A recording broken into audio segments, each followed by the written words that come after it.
예, 안녕하십니까. 자, 이번 시간부터는 이제 드디어 어셈블리 조립을 배우도록 하겠습니다. 먼저 조립을 배우시기 전에 기본적인 어떤 어셈블리의 개념에 대해서 좀 이해를 하시고 그 다음에 또 모델링을 해보면서 조립을 해보도록 하겠습니다. 자, 볼까요? 여러 가지 파일 타입이 있는 거죠. 일반적으로 여기 어셈블리 같은 경우는 두 가지가 있습니다. 스탠다드 IAM이 있고 웰던먼트 IAM이 있습니다. 그러니까 스탠다드란 것은 뭐냐면 일반적인 조립이라고 보시면 됩니다. 그러니까 여러분이 만들어 놓은 부품을 가져다가 조립하는 거라고 보시면 되고요. 웰던먼트니까 이거는 용접 구조물 있죠. 그 용접 구조물 형태로 조립을 하는 환경이니까 명령어가 서로 틀려지겠죠. 예, 그런 부분들을 좀 유념하시기 바랍니다. 그러니까 우리가 지금부터 하게 될 거는 예, IAM입니다. 그러니까 스탠다드죠. 인벤트에서요 뉴 하신 다음에 두 가지 타입이 있습니다. 스탠다드 하시면 되겠고요. 밑에 템플릿 같은 경우에는 여러 가지 이제 잉글리시 타입이냐 뭐 인치 타입이냐 미리미터 타입이냐 여러 가지 몰딩 뭐 옛날에 쓰던 타입 뭐 여러 가지 이 템플릿이 있는 겁니다. 기본적인 템플릿에서 스탠다드 하시면 뭐 크게 무리 없이 어셈블리 조립을 하실 수 있고 기본 단위는 미리미터라는 거 잊지 마시기 바랍니다. 자, 크리에이트 하시면 이렇게 조립 환경으로 들어오는 걸 보실 수가 있습니다. 그렇죠? 자, 먼저 조립을 하기 전에 환경 설정부터 먼저 하겠습니다. 애플리케이션 옵션에서요. 이 툴이었나요? 애플리케이션 옵션에 보시면 어셈블리와 관련된 여러가지 옵션이 있는데 이걸 어떻게 설정하느냐에 따라서 약간은 인벤트가 어셈블리에서 서로 다른 동작을 하게 됩니다. 일단은 저 같은 경우에는 디퍼 업데이트 하겠습니다. 이게 뭐냐면요. 구속을 걸면 자동으로 이렇게 걸자마자 그러니까 OK 버튼 누르자마자 바로 이렇게 달라붙고 그러거든요. 자, 저는 그런 부분이 조금은 수동으로 바꾸겠습니다. 그러니까 자동이 아니라 수동 모드로 변경을 하겠다 이런 얘기입니다. 체크하면 업데이트를 일시 정지시키겠다 이런 뜻입니다. 자, 그런 얘기고요. 여기 보시면 뭐 컨스트레인스의 어떤 비정상적인 어떤 게 있다 그러면 그거를 이제 분석 기능을 활성화시키느냐 이런 얘기입니다. 자, 활성화시켜 놓죠. 그리고 구속 조건을 걸면요 스피커가 켜져 있으면 띵띵 소리 납니다. 그 소리가 귀찮으시면 귀에 거슬리시면 소리를 꺼버리면 되겠습니다. 그렇죠? 이런 것들도 좀 기억을 해 놓으시고요. 자, 그 다음에 뭐죠? 나중에 구속 조건을 거시면 컴포넌트 네임 그러니까 부품의 이름 그렇죠? 그러니까 구속 조건 다음에 부품의 이름까지도 표시하겠다 이런 얘기입니다. 이거는 이제 체크해 놓겠습니다. 기본값으로 아마 체크해져 있을 겁니다. 자, 어셈블리를 하는 방식이 크게 두 가지가 있습니다. 그건 뭐냐면 그러니까 탑다운 방식이 있고 바텀업 방식이 있거든요. 자, 보시면 뭐 좀 이따 설명을 드리겠습니다만 우리가 흔히 이제 탑다운 방식을 뭐라고 하냐면 인플레이스 방식이라고 얘기하는 것 같습니다. 여기서는 말이 좀 그래요. 그러니까 인플레이스 모델링을 하는 동안에 그 이미 있는 다른 부품의 어떤 엣지라든지 그런 것들을 프로젝션 투영을 해올 때 그렇죠? 그 연관관계 서로 관계를 맺을 거냐 말 거냐 이런 얘기입니다. 기본적으로는 뭐 관계를 맺고 시작하겠습니다. 자, 이런 부분들도 좀 기억을 해 놓으시기 바랍니다. 스케치 같은 경우도 투영을 하면 자동으로 서로 연결이 된다 이렇게 보시면 되겠죠. 체크를 해 놓으시면 자, 그리고요 컴포넌트 오페시티 컴포넌트 불투명도입니다. 어셈블리라는 것은 결국은 뭐죠? 여러 개의 부품을 가져다가 조립하는 거예요. 그러니까 조립하는 와중에 어느 하나의 특정 부품을 내가 수정하는 상황이다. 그럼 다른 부품은 어떻게 되겠습니까? 자동적으로 비활성화 됩니다. 비활성화된다면 투명하게 처리됩니다. 근데 저는 그게 좀 익숙치가 않아 가지고요. 그냥 모두 다 보이는 방식으로 올로 하겠습니다. 자, 이거는 뭐 어떻게 세팅을 해놓냐는 것은 개인 취향이니까 그렇죠? 자, 보시고 각각의 기능의 의미에 대해서 정도는 이해를 하고 계시기 바랍니다. 나머지 것들은 이제 여러분이 또 레벨업을 되면서 그렇죠? 하나씩 하나씩 보시는 게 좋을 것 같습니다. 처음부터 다 설명드리면 여러분 또 헷갈리시죠? 자, 어셈블리죠. 여기 이름 있죠. 이름은 웬만해서는 이름 바꾸는 게 좋습니다. 그렇죠? 아이프라프트에서 이름을 프로젝트에서 여기 있죠. 어디 있나요? 이 스테이터스인가요? 가끔은 헷갈립니다 이게. 그렇죠? 자, 파일 파트 넘버 있죠. 제가 한번 바꿔볼까요? SJS. 오케이. 하면 이게 바뀌나요? 안 바뀝니다. 파트 넘버하고 다른 개념이에요. 그러니까 이 이름을 바꾸시고 싶으면 저장하실 때 다른 이름을 주시면 되겠어요. 여기는 이름이 바뀌나요? 안 바뀝니다. 이거 그렇죠? 타이핑을 하셔도 안 바뀌니까 잘 기억을 해 놓으시기 바랍니다. 자, 이런 부분들은 나중에 한번 설명할 기회가 있을지도 모르겠네요. 자, 일단은요 어셈블리 4죠. 저장을 해보겠습니다. 저장. 자, 저는요 어셈블리 폴더 안에 테스트라는 이름으로, 그렇죠, 이름을 한번 폴더 안에 저장을 하겠습니다.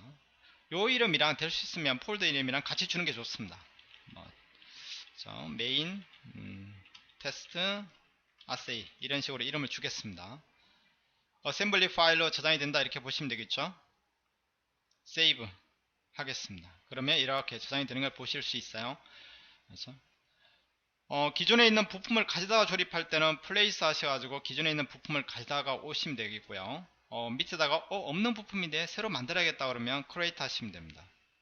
그렇죠? 크리에이트 하셔가지고 작업을 하시면 되는데, 밑에다가 새로운 파트 파일을 넣으실 수도 있고 새로운 어셈블리 파일을 넣으실 수도 있고 새로운 시트 메탈 판금 파일 또는 용접 구조물 조립물을 넣으실 수도 있어요. 자, IPT 스탠다드 이름 줘볼까요? 뭘 할까요? 파트 1이라고 하죠. 어느 위치에 저장할 거냐 이런 얘기입니다. 그렇죠? 이거는 템플릿이라고 보시면 되겠고요. BOM에 집어넣겠습니다. 그냥 노멀 타입으로 하겠습니다. 가상 컴포넌트라는 것은 실제로 부품이 파트가 하나 새로 추가되긴 되는데 아무것도 없어요. 그 안에 뭘 집어넣을 수 있는 것도 아니고 그냥 빈 껍데기 뭐 하나 집어넣을 때 쓰는 겁니다. 오케이 누르시고, 그러면 아직까지 들어온 게 아니죠. 그렇죠? 그러면 면을 잡아달라는 얘기입니다. 아니면 그냥 빈 공간 찍으시면 면하고 관계없이 이미 위치에 삽입이 된다고 보시면 되겠어요. 클릭하시면 이렇게 들어오죠. 자, 물론 다음 시간에 제가 실제 예제를 가지고 하면서 또 설명을 드리겠습니다만 이렇게 들어옵니다. 그러면 이게 지금 여기는 회색이고 여기는 하얀색이죠. 지금 이 파트 편집 안으로 내려온 겁니다. 그러면 어셈블리로 올라가고 싶으면 어떻게 하면 되죠? 더블 클릭하시면 되는 겁니다. 따닥 이렇게요. 아니면 여기서 return to parent, 그러니까 부모한테 가는 거죠. 이렇게 아셨습니까? 예, 좀 어렵죠. 예. 자, 파트 1 같은 경우도 따로 저장하시면 되겠죠. 따닥 하고 내려오셔가지고 파일, save as, 아니면 그냥 세이브 하시면 같은 이름으로 저장이 되는 겁니다. 어셈블리 상황에서는 세이브 하시면 뭔가 부품들 사이에 뭔가 변경된 사항이 있으면 대화 상자 하나 뜰 겁니다. 자, 그런 부분도 나중에 또 한번 살펴보겠습니다. 다시 한번 크리에이트 해볼까요? 이번에는 어셈블리 파일 한번 집어넣어보죠. 아세이 1, 서브 아세이 1 이렇게 주겠습니다. 이 위치에 저장하죠. 오케이 하시고 이메일 공간 클릭해 보시죠. 그럼 서브 아세이가 또 하나 들어오죠. 서브 아세이 밑에다가 또 파트, 또 서브 아세이 이렇게 계속 집어넣으실 수가 있어요. 크리에이트 하신 다음에 IPT 파트 2 집어넣어보죠. 하시고 클릭하시면 이 밑에 들어오는 거죠. 그렇죠? 밑에다가요 서버 어셈블리 올라오셔가지고 거기다가 새로운 서버 어셈블리 또 집어넣어보죠. 서버에 서버다 이렇게 하겠습니다. 아세이 1 클릭하면 어떻습니까? 이렇게 되는 거죠. 그러니까 트리 구조로 본다면 얘가 할아버지 뻘이죠. 얘가 아버지 뻘이고 얘가 자식 뻘이 되는 겁니다. 그러니까 이런 식으로 계층적인 구조로 만들어지는 거니까 리턴하면 어디로 가죠? 아버지한테 오는 거죠. 그렇지만 리턴 투 페런트 하면 누가 오는 거죠? 예, 바로 부모한테 오는 거죠. 예, 직계 부모한테 가는 겁니다. 탑하면 어디로 갈까요? 서버에서 탑하면 메인으로 가는 겁니다. 제일 위로 올라온 거죠. 근데 보통 저 같은 경우는 이걸 잘 쓰지는 않고요. 예, 더블 클릭 하셔가지고 이렇게 변경을 하면 되겠습니다. 아시죠? 자, 그런 식으로 하셔가지고 저장이 된다는 거 잊지 마시고, 이 트리 구조. 근데 보시면 뭐가 보입니까? 내가 뭔가 모델링한 부분이 없다. 그러면 이거 가지고요 모델링 뷰로 보시면 되는 겁니다. 어셈블리 뷰냐 모델링 뷰냐 두 가지 있다는 거 잊지 마시기 바랍니다. 이거는 이제 필터 기능인 것 같아요. UCS 감춘다든지 뭐 그런, 그렇죠? 기능이 숨어 있는 것 같습니다. 자, 이거는 이제 검색하는 기능이 되겠죠. 이런 기본적인 트리 구조 좀 이해를 해 놓으시고 해보겠습니다. 자, 그렇게 하셔가지고요 요 옵션 살펴봤고요. 모델링하는 방식이 크게 두 가지가 있다고 보시면 됩니다. 탑다운 방식이 있고 바텀업 방식이 있습니다. 하여튼 뭔 영어를 이렇게 많이 쓰냐 이렇게 생각하실 수 있는데 뭐 그냥 영어는 영어일 뿐입니다. 그렇죠? 탑다운 방식이란 건 뭐냐면 혼자 작업할 때 유리합니다. 그러니까 위에서 아래로 지금 금방 제가 트리 구조 이렇게 만들듯이요. 그렇죠? 위에서 아래로 쭉쭉쭉쭉 만들어가는 방식입니다. 그러니까 필요에 의해서 그때그때 순간순간 서버 세이도 만드시고, 그렇죠? 서버 파트도 만드시고, 이런 식으로 만들어가는 방식이에요. 그러니까 혼자 작업할 때는 전체적인 구조물에 대한 조립 사항을 이해를 하고 있겠죠. 그러니까 서로 연관성을 부여하면서 구조 생성 및 모델링을 동시에 병행할 수 있는 어떤 작업 방식이라고 보시면 되겠습니다. 이 연관관계를 형성한다라는 게 상당히 중요한 의미를 가지겠죠. 자, 물론 뭐 이게 서로 딱 분리되어 있는 건 아닙니다. 바텀업하고 탑다운이 분리되어 있느냐 그런 건 아니고요. 뭐 기존에 만들어 놓은 부품이 있다 그러면 어떻게 하면 됩니까? 바텀업 방식으로 아래에서 위로 이렇게 쭉쭉쭉 조립해 보겠죠. 그렇죠? 그러다가 부품이 없네. 그러면 새로 빈 창에서 작업하기보다는 어셈블리 창에서 작업하면 다른 부품 어떤 모서리를 가져온다든지 다른 부품과의 어떤 충돌 관계를 미리 딱 보면서 작업할 수 있으니까 편리하겠죠. 그러니까 그런 경우에는 또 탑다운으로, 그렇죠? 그러니까 바텀하고 탑다운은 섞어서 쓰는 겁니다. 사실은 현실적으로. 그걸 우리가 이제 뭐 저 같은 경우는 하이브리드 카다 이렇게 생각했습니다. 이런 용어는 없습니다. 그렇죠? 하이브리드 어셈블리 디자인 개념으로 생각하셔가지고 두 개 섞어 쓴다고 보시면 되겠습니다. 바텀업 같은 경우에는 미리 만들어 놓은 부품을 가져다 쓰니까 그거를 가져다가 그냥 임의 공간에 배치하면 안 되겠죠. 구속 조건 뭐죠?